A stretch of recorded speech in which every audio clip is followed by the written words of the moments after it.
Em nome de Jesus oramos. Amém e amém. Alegria estar de volta. Fazia um tempinho que eu não vinha aqui na Bíblica em Suzano. É sempre bom estar de volta. Como é que é? Desde o ano passado. Pois é verdade, Gê. Desde o ano passado que eu não vinha. Eu trago saudações da IBB em São José dos Campos, irmãos queridos que também sempre lembram de orar por vocês, orar pelas IBBs de um modo geral. Quero agradecer o Júnior, meu irmão 2 vezes, que está sempre comigo, apoiando, ajudando. Obrigado, viu, Júnior, de coração. Nós estamos fechando hoje um tema muito importante. Nós, esse mês todo, tratamos do assunto entendendo a salvação. E cada domingo vimos um aspecto importante dessa doutrina que é crucial para a caminhada de um cristão. E hoje o nosso tema é salvos para quê? Eu quero começar com uma história dramática, mas muito bonita, que se encontra nas páginas do Antigo Testamento. É a história de Mefibosete. Lembram da história de Mefibosete? Ele era neto do rei Saul, filho de Jonatas, amigo e cunhado de Davi. Quando Saul foi morto e Jonatas foi morto, a ama de Mefibosete saiu às pressas, fugindo, temendo pela vida da criança, que naquela época tinha 5 aninhos de idade. E naquela fuga, eles acabam caindo, e Mefibosete aleija os pés. Ele vai viver num lugar chamado Lodebar.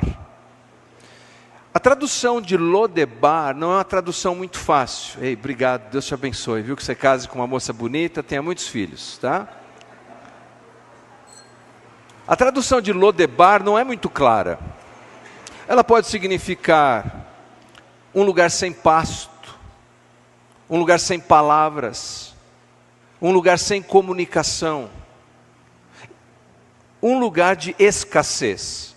E veja que ironia, porque nós estamos falando de uma criança que depois se torna um homem adulto, que era um descendente de família nobre, que era um príncipe, cujo local de habitação deveria ser o palácio, mas ele vive naquele lugar obscuro, miserável.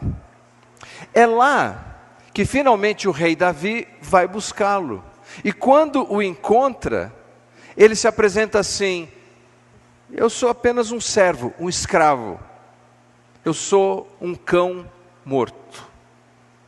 Você pode imaginar a crise de identidade de Mefibosete?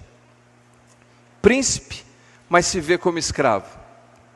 Herdeiro do trono, mas vive em pobreza. De família real, mas se considera um cão morto. Alguém que deveria viver num palácio, mas se esconde em Lodebar, um lugar de miséria. Mas a transformação que Davi oferece a ele é levá-lo de volta à mesa daqueles que são nobres, é levá-lo de volta à família, porque Davi passa a tratá-lo como se fosse um filho, é devolver as propriedades que ele tinha direito, era restaurar a dignidade e a identidade de Mefibosete. Essa história nos ajuda a entender um pouco, a pensar um pouco o que significa ser salvo, ou melhor, responder a pergunta: ser salvo para quê? Primeiro, somos salvos para que a nossa identidade verdadeira e desejada por Deus seja restabelecida. Mas nenhum texto talvez nos responda essa pergunta de maneira mais clara do que a primeira carta de Pedro, capítulo 2, versículo 9. Eu convido você a abrir a sua Bíblia na primeira carta de Pedro, capítulo 2, versículo 9.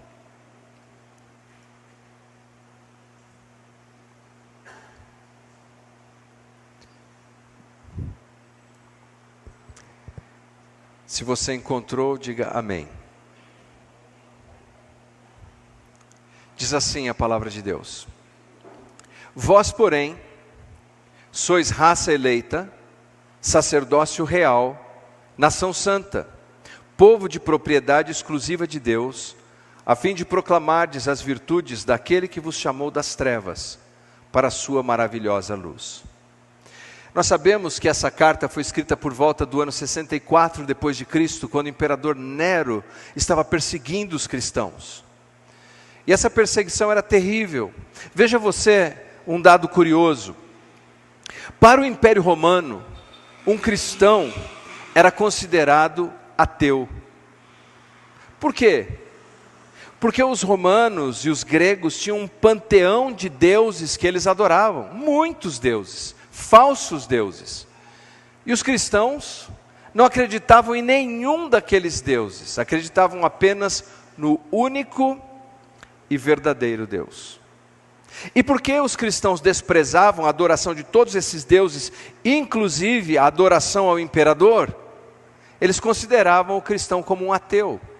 E na concepção greco-romana,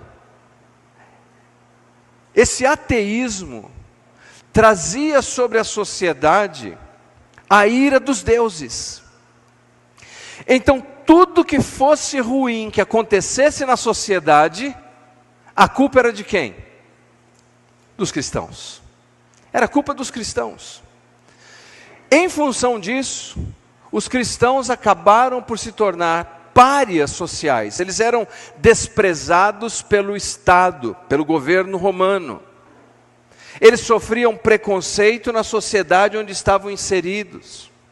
Eles sofriam o deboche até mesmo dos seus vizinhos. As pessoas não queriam fazer negócios com eles, não compravam, não vendiam. Os cristãos sofriam demais e com tudo isso, esses cristãos viviam uma crise de identidade. Quem sou eu? Se eu não sou aceito pelos romanos, eu não sou aceito pela minha cultura, eu não sou aceito pela minha cidade, e muitos sequer eram aceitos pelas suas próprias famílias.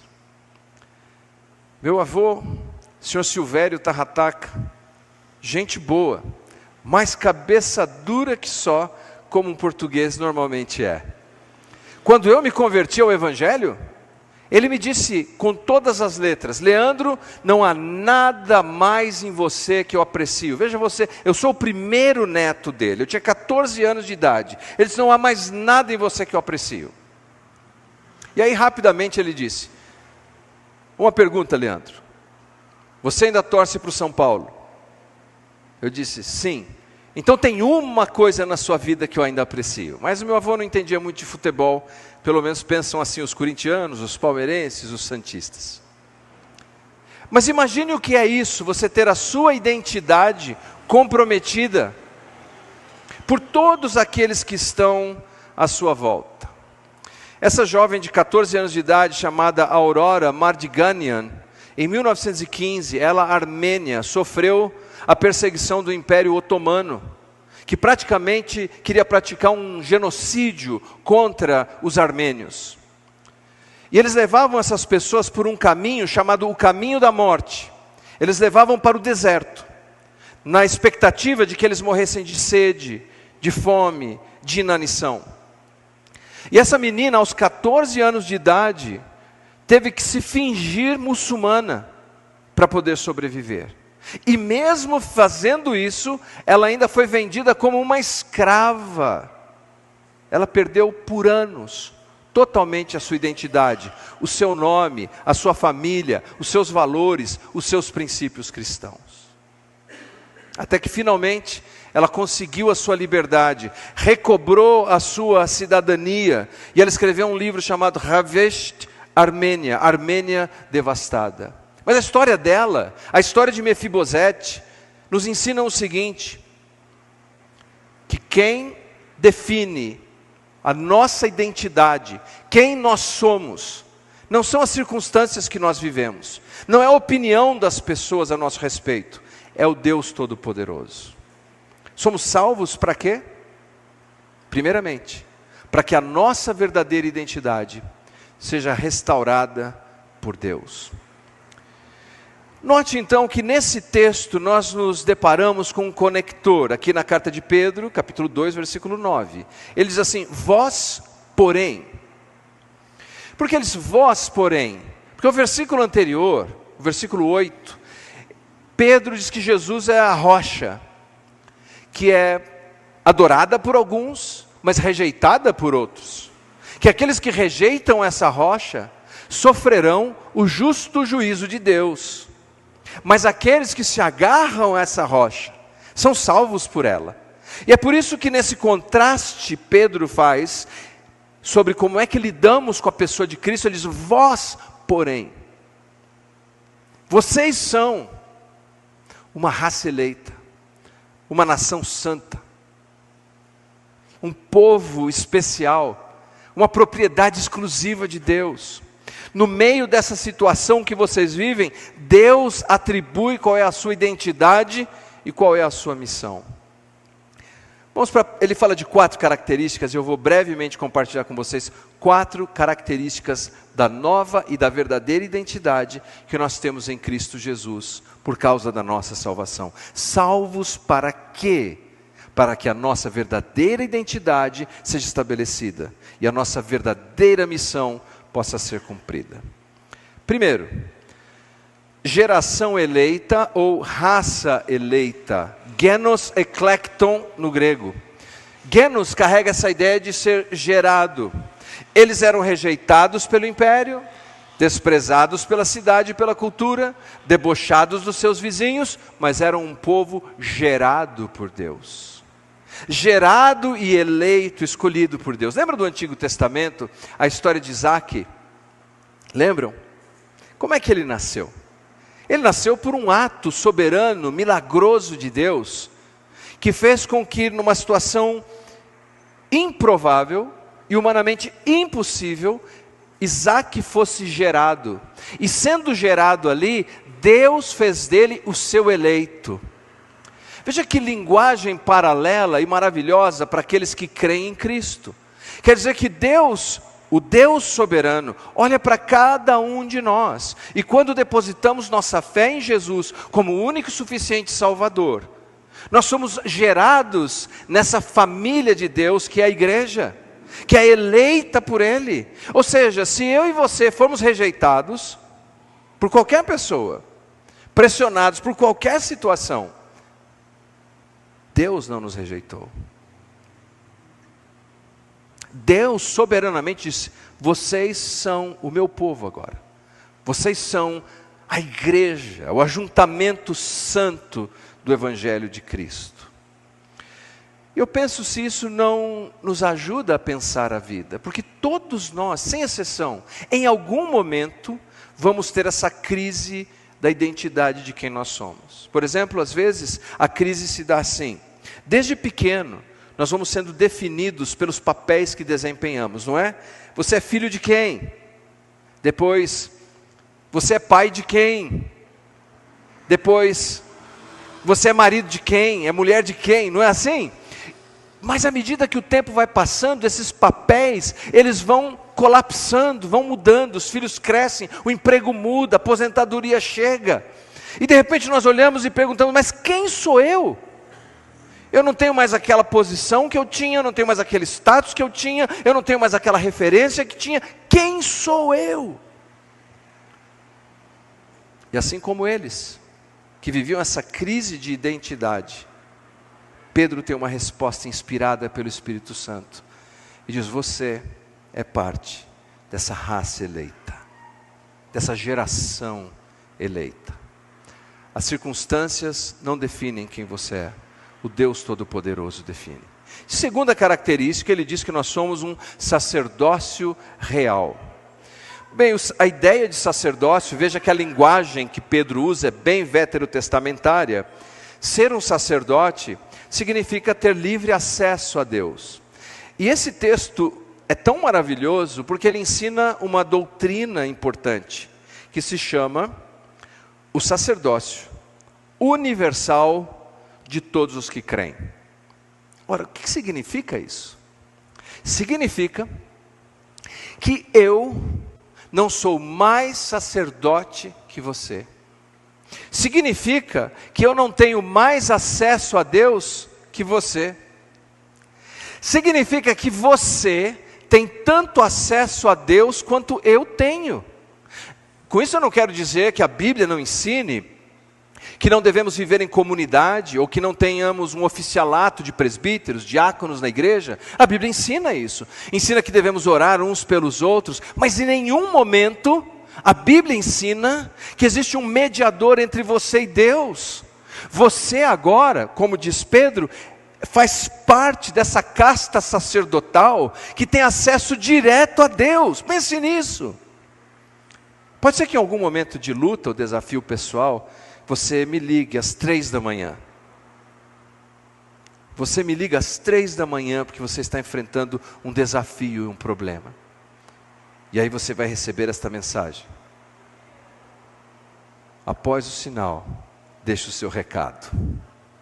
Porque eu não vou estar disponível. Mas se você clamar a Deus às 3 da manhã, Deus estará disponível para você.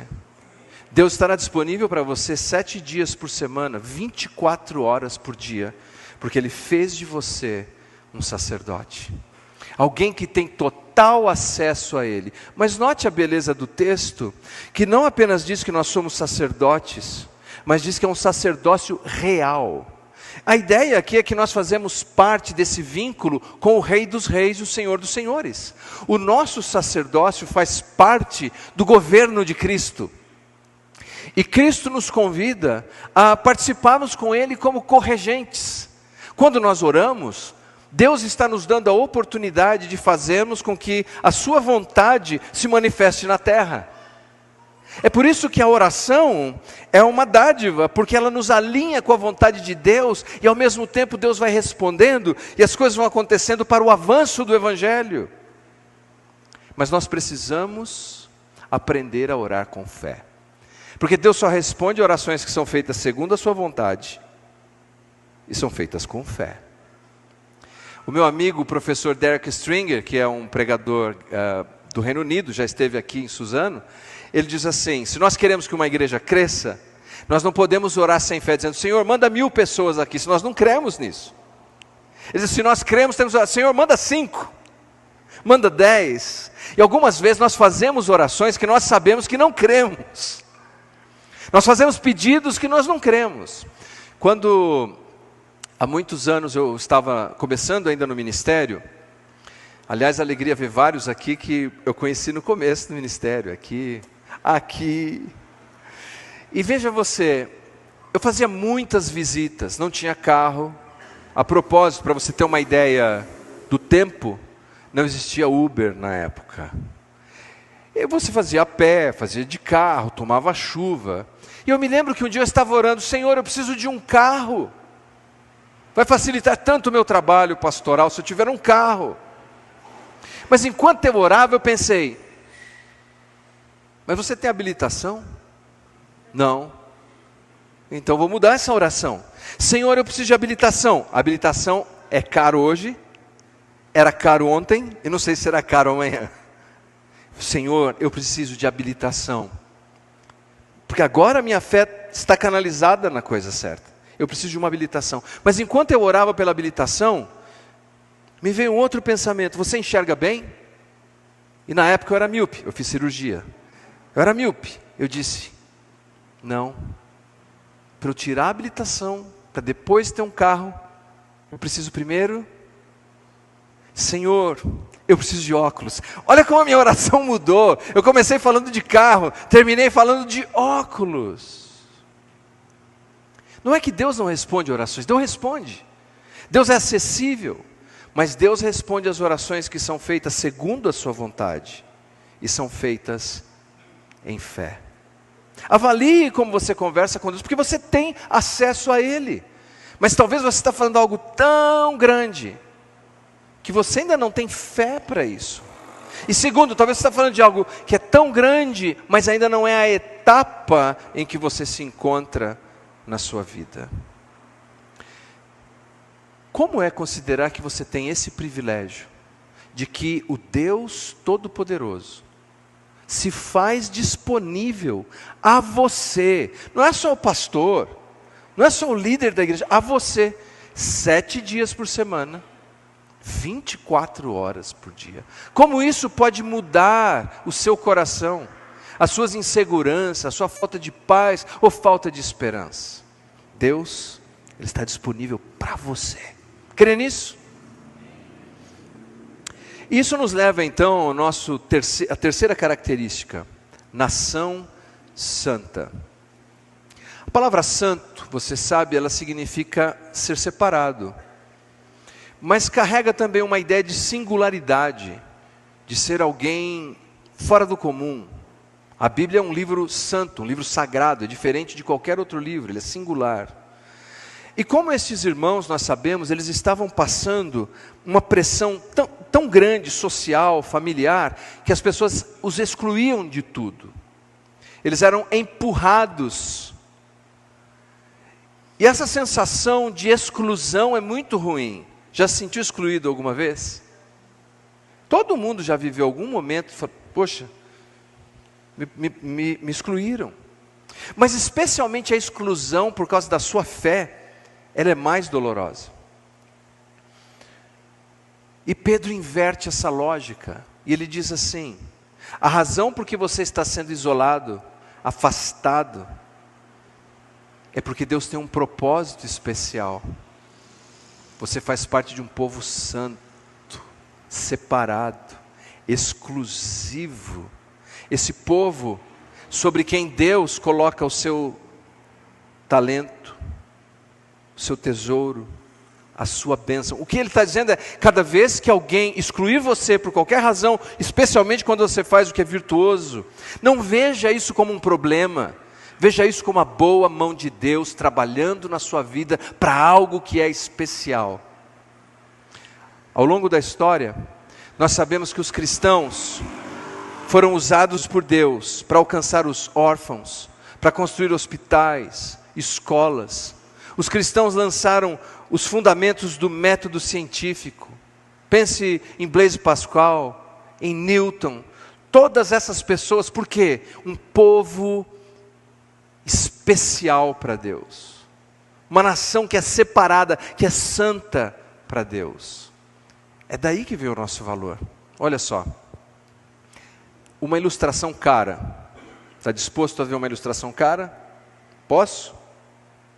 Essa é uma ilustração cara. Eu trouxe R$100 aqui de ilustração.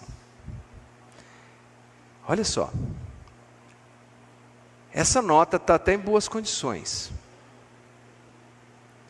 Mas vamos imaginar que eu apanhe essa nota. E aqui está bem limpinho tudo, mas a gente já andou aqui. Eu que vim lá da roça já pisei aqui. E eu coloco essa nota aqui de R$100. E eu esfrego essa nota aqui. Quanto que vale? Vale R$100? Mas vamos imaginar que eu estou ainda mais maluco e radical, e eu pego essa nota aqui, além de esfregar aqui, eu piso em cima dela. Quanto vale? R$100. Mas eu pego essa nota agora, e eu espero que não seja ilegal, eu amasso essa nota aqui. Quanto vale? R$100. Porque tem um valor que é atribuído a ela. Não importa se eu amassei, se eu pisei, se eu dobrei, ela é uma nota de R$100. E você pode ser perseguido, pisado, amassado, pressionado, xingado, ofendido, excluído, afastado. Deus é quem atribui o valor que você tem. E Ele diz que nós, em Cristo Jesus, fazemos parte de uma nação que é santa.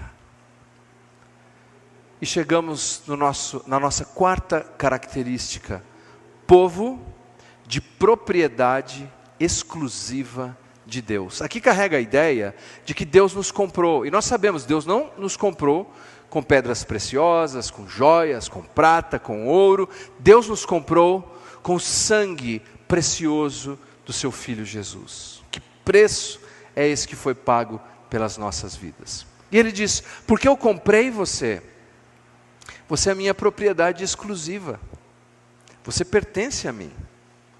Agora a nossa vida está totalmente rendida nas mãos do Deus que providencialmente nos conduz, nos guia, nos guarda, nos dá propósito e direção. Salvos Para quê? Para que a nossa identidade seja restabelecida, para que a nossa missão real seja viabilizada.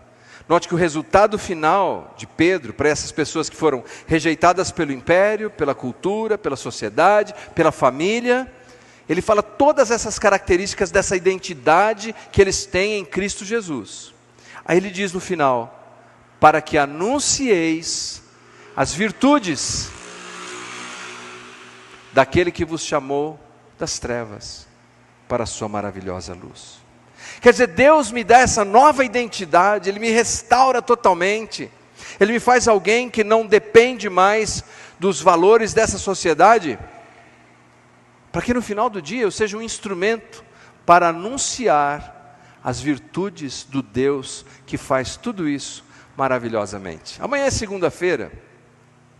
Nas suas interações pessoais, lembre-se disso, lembre-se da sua identidade, e lembre-se que o que quer que você esteja vivendo, você está ali para anunciar as virtudes daquele que te chamou das trevas para a sua maravilhosa luz. Não se deixe abater pelas pressões, brilhe a luz, levante a cabeça, reconheça quem você é. Eu faço parte de uma raça eleita, eu faço parte de uma nação santa, de um povo escolhido, de um sacerdócio real. Eu sou exclusividade, uma propriedade exclusiva do Deus Todo-Poderoso. E eu estou ainda nessa terra para brilhar a luz, para anunciar a virtude daquele que me chamou das trevas para a sua maravilhosa luz. Eu garanto a você que vai fazer diferença lá no seu trabalho, na sua casa, na sua escola, na igreja. Eu me lembro da história desse artista. Ele ficou muito famoso pintando quadros, e depois da fama ele resolveu visitar o vilarejo onde ele morou na juventude. E andando pelas ruas do pequeno vilarejo, ele viu um desses bazares da Pichincha, casa que vende itens usados, e tinha uma vidraça grande, uma janela grande. Ele olhou pela janela, e olhando pela janela ele viu lá no fundo um quadro, e ele reconheceu, um quadro que ele tinha pintado antes da fama, mas o quadro estava com a moldura estragada, o quadro estava rabiscado, sujo, mas ele podia entrar lá, simplesmente pegar o quadro e falar, é meu, podia? Não, ele teve que entrar naquela loja, comprar aquele quadro, porque aquele quadro agora não expressava a glória de quem ele era. Está arriscado, está quebrado, está jogado, está feio, está torto. Mas ele entra naquela loja, ele compra aquele quadro de volta, ele arruma a moldura, ele restaura a pintura, ele limpa aquela tela, e agora, quando esse quadro é colocado num vernissage, quando é colocado numa mostra de arte, quando é colocado num museu, as pessoas olham e dizem, essa obra é daquele artista, que obra maravilhosa. Foi isso que Deus fez por nós. Deus nos encontrou com a moldura quebrada, com a tela rasgada, rabiscada e suja. Mas Ele nos comprou por sua graça, e Ele transformou a nossa vida, nos dando uma nova e verdadeira identidade, para que possamos não apenas nos sentir bem, não sair aqui com a nossa autoestima melhorada, mas para sairmos daqui dizendo, puxa, eu sou um instrumento nas mãos de Deus, para manifestar a sua glória. Salvos para quê? Para que a nossa identidade, verdadeira identidade, seja restaurada, para que a nossa verdadeira missão seja viabilizada. É isso que eu creio que Deus nos chamou para fazer.